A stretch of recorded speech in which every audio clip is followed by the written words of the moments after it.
हमें उसकी टैलेंट पे भरोसा है, हमें उसकी संकल्प शक्ति पे भरोसा है, उसकी साहस में हमें भरोसा है। और इसलिए हम चाहते हैं कि दुनिया में भारत का युवा अग्रिम पंक्ति में नजर आना चाहिए, वो स्थिति पैदा होनी चाहिए।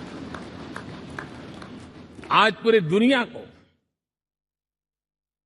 स्किल मैन पावर की बहुत बड़ी जरूरत है और भारत विश्व की इस आवश्यकता की पूर्ति के लिए अपने आप को सज्ज कर सकता है और उन आवश्यकताओं को पूरी कर करके दुनिया में अपनी एक जगह भी बना सकता है। और इसलिए विश्व में उनकी आवश्यकता के लिए किस प्रकार के मैन पावर की जरूरत है, किस प्रकार के उनको ह्यूमन रिसोर्स की जरूरत है, उस स्किल मैपिंग का काम भी चल रहा है और उस स्किल मैपिंग के अनुसार भारत के अंदर स्किल डेवलपमेंट की तरफ हम बल दे रहे हैं। और जितना ज्यादा हम स्किल डेवलपमेंट पर बल देंगे, भारत के नौजवानों का सामर्थ्य विश्व में अपना डंका बजाने में कोई कमी नहीं रखेगा। और हिंदुस्तानी जहां गया है उसने अच्छाई की छाप छोड़ी है, कुछ कर गुजरने की छाप छोड़ी है। ये सामर्थ्य हमारे अंदर पहले से पड़ा हुआ है और हमारे पहले जो लोग गए हैं उन्होंने इससे छवि भी बना के रखी हुई है। आपने देखा होगा पिछले दिनों करीब 150 नर्सिंग कॉलेज एक साथ खोलने का निर्णय किया। पूरे दुनिया में बहुत बड़ी रिक्वायरमेंट है नर्सिंग की।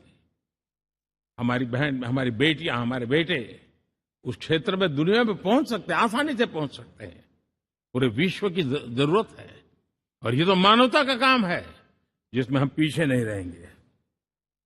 आज मेडिकल कॉलेजेस का इतना व्यापक रूप से निर्माण देश की आवश्यकता तो पूरी करनी ही करनी है, दुनिया की आवश्यकताओं में भी योगदान दे सकते हैं। कहने का तात्पर्य यही है, हर छोटी चीज पर बारीकी से ध्यान देते हुए, उस पर अपना ध्यान केंद्रित करते हुए हमें आगे बढ़ना है। हमें भविष्य के लिए सही समय पर सही फैसले भी लेने होते हैं। हम फैसलों को टाल नहीं सकते।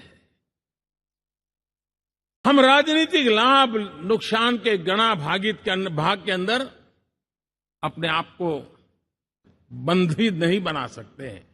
हमें तो देश के एस्पिरेशन के लिए हिम्मत के साथ नए निर्णय करने होते हैं। आज सोलर पावर के सफल मूवमेंट्स हमारी भावी पीढ़ी के लिए एनर्जी क्राइसिस से मुक्ति की गारंटी दे रहा है। आज मिशन हाइड्रोजन आने वाले दिनों में जो एनवायरमेंट की चिंता है, जो टेक्नोलॉजी में बदलाव आ रहा है, उसके समाधान का रास्ता देने का सामर्थ्य रखती है। आज हमारा सेमीकंडक्टर जिस प्रकार से जीवन चलाने में हमारे हृदय की जरूरत रहती है, वैसे ही आज हमारी टेक्नोलॉजी चिप्स के बिना चल नहीं सकती और सेमीकंडक्टर उसके लिए बहुत अनिवार्य है। उस दिशा में हम आगे जाकर के इलेक्ट्रॉनिक मैन्युफैक्चरिंग में कोई रुकावट ना आए और जीवन कहीं अटक न जाए, उसलिए एक बहुत बड़ी मात्रा में हम काम कर रहे हैं। जल जीवन मिशन, हर जिले में 75 अमृत सरोवर, हमारी भावी पीढ़ी को, हमारे बच्चे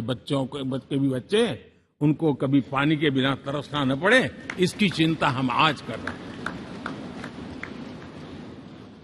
विश्व के बाजार में हमारा हर व्यापार कारोबार पहुंचे, कॉम्पिटिटिव ताकत के साथ खड़ा रहे, लॉजिस्टिक सिस्टम को और अधिक कम खर्च वाला बनाना, एफिशिएंट बनाना, उस दिशा में हम बहुत नीतियां लेकर के चल रहे हैं। आज समय की मांग है कि भारत का एक ऐसा भारत का हम निर्माण करें। नॉलेज, इनोवेशन, ये समय की मांग है और दुनिया में हमें अग्रिम पंक्ति में जाने का ये रास्ता भी है। और इसलिए पिछले हमने समय नेशनल एजुकेशन पॉलिसी के साथ साथ टेक्नोलॉजी के बढ़ावे के लिए हमने रिसर्च और इनोवेशन का एक कानून भी पारित किया है, ताकि हमारे देश के नौजवानों को इस इनोवेशन के और चंद्रयान 3 की सफलता के बाद देश के नौजवानों के मन में विज्ञान की तरफ आकर्षण बढ़ रहा है। हमें मौका गंवाना नहीं है। हमारी युवा पीढ़ी को हमने रिसर्च और इनोवेशन के लिए पूरे अवसर देने हैं और इस इकोसिस्टम को बनाने के लिए हमने एक उज्जवल भविष्य के निर्माण की नींव रखी है। आदरणीय बंधुगण, सामाजिक न्याय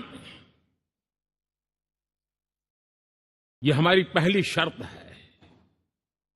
बिना सामाजिक न्याय, बिना संतुलन, बिना समभाव, बिना समत्व हम इच्छित परिणामों को घर के भीतर प्राप्त नहीं कर सकते। लेकिन सामाजिक न्याय की चर्चा बहुत सीमित बन के रह गई।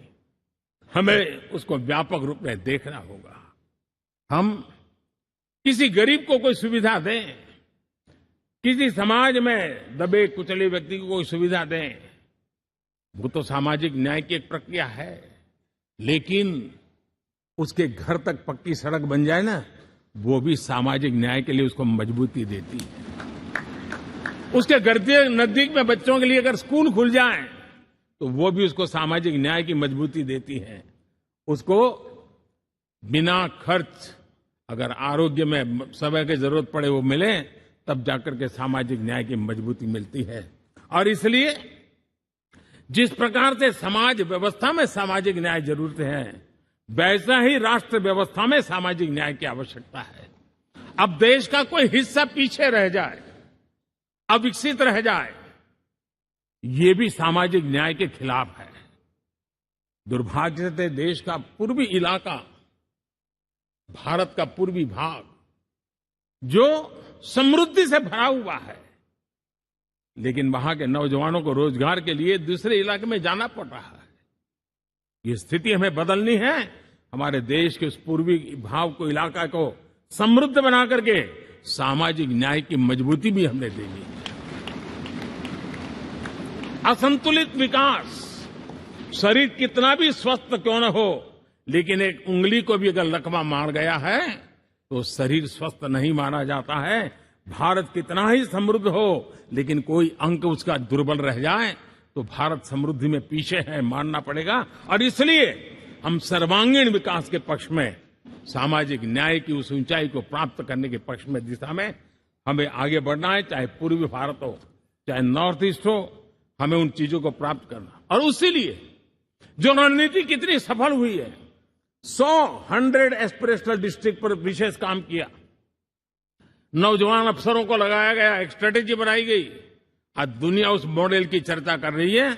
और आज 100 डिस्ट्रिक्ट देश के कोने कोने में जो पीछे माने जाते थे, उसको बोझ मान लिया गया था।